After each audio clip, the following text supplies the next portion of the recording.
नमस्कार दोस्तों, मैं रोहित तिवारी आप सभी का आपके अपने YouTube channel knowledge academy by Rohit sir में स्वागत करता हूं। उम्मीद करता हूं आप सभी स्वस्थ होंगे, अच्छे होंगे और आपकी पढ़ाई लगातार अच्छी चल रही होगी।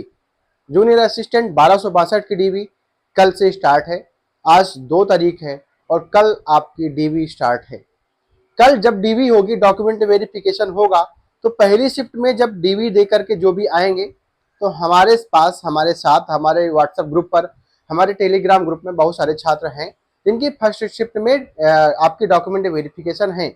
तो उनसे पूछेंगे, उनसे समझेंगे और आपके आने वाले जिनकी भी डीवी अगले दिन है या सेकेंड शिफ्ट में है, उनको सहूलियत बरतनी चाहिए, उनसे सुनना चाहिए, उनके बारे में जानना चाहिए कि उन्होंने आज सब फर्स्ट शिफ्ट में डीवी कराने गए तो किस प्रकार डीवी हुई, क्या क्या डॉक्यूमेंट की जरूरत पड़ी, उसकी संपूर्ण चर्चा हम इस वीडियो के माध्यम से करेंगे।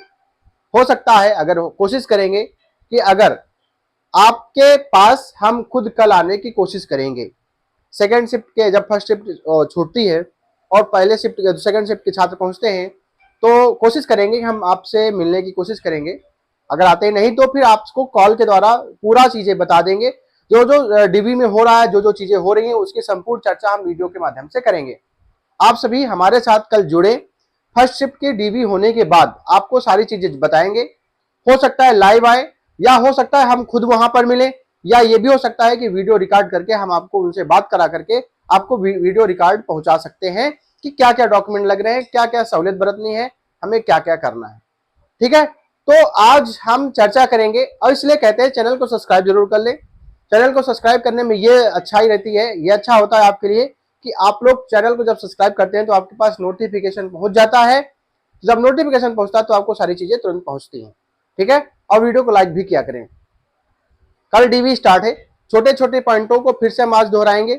आप अपने प्रपत्र एक फिल करके, प्रपत्र और मार्कशीट फोटो कॉपी, जो डॉक्यूमेंट है वो ओरिजिनल और फोटो कॉपी, जितने डॉक्यूमेंट ओरिजिनल है उनकी फोटो कॉपी स्वप्रमाणित एक अलग बना लेंगे और आपके प्रपत्र एक रहेंगे, उनके साथ में रख लेंगे।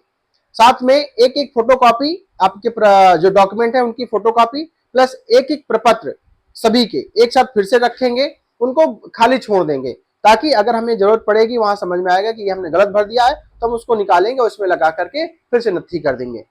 सारे डॉक्यूमेंट एक साथ रखना है, कहीं ऐसा ना हो कि वहां पर जाएं और आप हड़बड़ा जाएं, आपसे पूछा जाए कि ये कहाँ है, ये कहाँ है। तो चीजें एक साथ एक सीरियल में लगा लें। जो हाई स्कूल से लेकर के इंटर ग्रेजुएशन जो भी है आपके बिल्कुल सीरियल से लगेगा, फिर उसका ट्रिपल सी लगेगा, ट्रिपल सर्टिफिकेट लगेगा, फिर अब आपके पास जो भी सर्टिफिकेट है वो लगेंगे। इतनी चीजें करनी है। अब एक पॉइंट और महत्वपूर्ण ये है कि ये वाला पॉइंट महत्वपूर्ण अभी भी है, लोगों को अभी भी डाउट है, इस पर आज हम फिर से चर्चा करेंगे और थोड़ी सी चर्चा करेंगे। ठीक है, और निवास प्रमाण पत्र पे चर्चा करेंगे। क्यों, ध्यान दीजिए क्यों। निवास प्रमाण पत्र, जैसे कोई बहन है, आज जब उसने फॉर्म फिल किया था उसकी शादी नहीं हुई थी, अभी छात्र के बारे में बताएंगे, उसकी शादी नहीं हुई थी, फॉर्म भरते समय उसकी शादी नहीं हुई थी, लेकिन अब शादी हो चुकी है। तो डॉक्यूमेंट वेरिफिकेशन में क्या करना होगा, तो डॉक्यूमेंट वेरिफिकेशन में आपको कुछ भी नहीं बताना है कि हमारी शादी हुई है या नहीं हुई है, उसका आपको कोई एफिडेविट भी नहीं देना है। क्यों, क्योंकि फॉर्म के समय हमारी शादी नहीं हुई थी।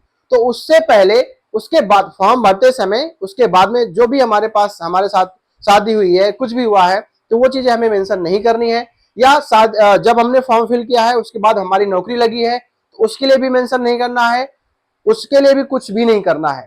ठीक है, हमारा फॉर्म भरते समय जो हमारे पास चीजें थी, जो डॉक्यूमेंट थे, वही हमारे मान्य होंगे।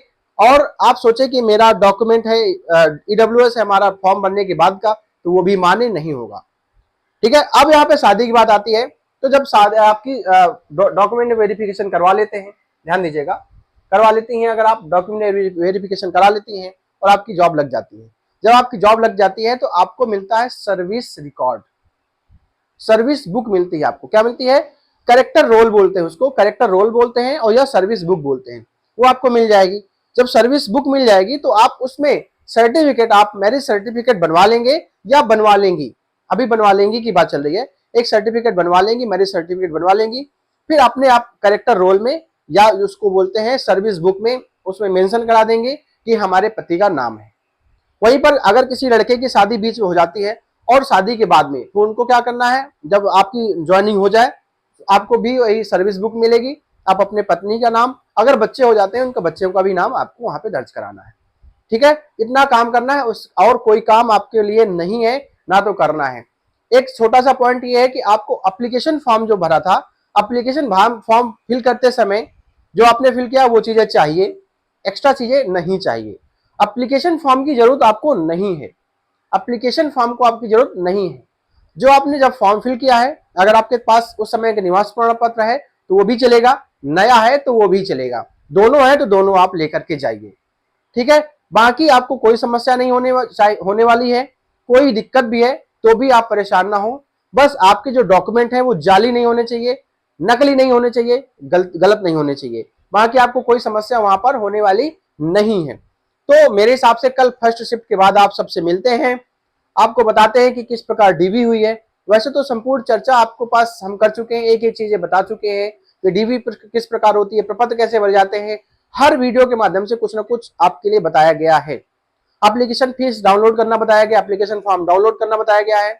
आपके लिए पेट का रोल नंबर जरूरत नहीं है, पेट का सर्टिफिकेट की जरूरत नहीं है, सिर्फ डॉक्यूमेंट की जरूरत है, आपके ओरिजिनल फोटोकॉपी और जो प्रपत्र आपने फिल किया है वो, उसके अलावा आपको कुछ नहीं चाहिए।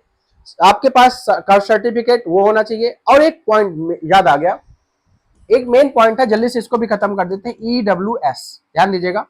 जैसे आपने पीटी में एस किया था तो फॉर्म फिल करते उसमें डिटेल नहीं दी थी आपने, पीटी में यस तो कर दिया था, आपके पास है भी ये, और डिटेल नहीं दी। जब आपने एप्लीकेशन फॉर्म फिल किया तो उसमें भी यस था, उस समय का भी आपके पास EWS है, लेकिन आपने उसमें डिटेल नहीं दी, सर्टिफिकेट नंबर नहीं दिया, कब इशू हुआ वो नहीं दिया। तो परेशान ना हो, डॉक्यूमेंट वेरिफिकेशन आपने जब कराने जाएंगे तो आपके पास, जब आप लास्ट डेट थी उससे पहले का हमारे पास क्या है, सर्टिफिकेट है, EWS सर्टिफिकेट है, और हमने वहां पे यस कर रखा है तो वो बिल्कुल मान्य होगा। और हाँ, यदि आपने वहां पर जब आपने फॉर्म फिल किया था नो कर रखा है और आपके पास तब का EWS है, तो इसके लिए हम नहीं जिम्मेदार हैं।